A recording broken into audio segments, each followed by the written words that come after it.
కుసుమ అనేది ఒక ప్రాముఖ్యమైన యాసంగి పంట అండి.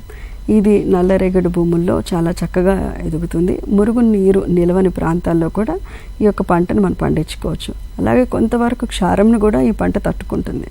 కాబట్టి ఈ యొక్క పంటను సాగు చేసుకుని రైతు సోదరులు మంచి దిగుబడులు పొందొచ్చు. దీంతో పాటుగా ఈ యొక్క కుసుమ పంటకు చాలా ప్రాముఖ్యత ఉంది. కుసుమ నూనె ముఖ్యంగా కార్డియాక్ ప్రాబ్లం, గుండె జబ్బులు ఎదుర్కొంటున్న రైతు సోదరులైనా కన్స్యూమర్స్ అయినా కూడా ఈ యొక్క కుసుమ నూనెని మనం తీసుకోవడం ద్వారా హార్ట్ ప్రాబ్లమ్స్ అన్నిటి నుంచి కూడా రిలీవ్ అయ్యే అవకాశం ఉంది. అలాగే కాకుండా రైతు సోదరులకు కూడా ఇది ఒక మంచి ఆదాయ పంట. ప్రాముఖ్యంగా అడవి ప్రాంతాలకు దగ్గరగా ఉన్న పొలాల్లో మరి పందుల బెడద, కోతుల బెడద చాలా ఎక్కువ.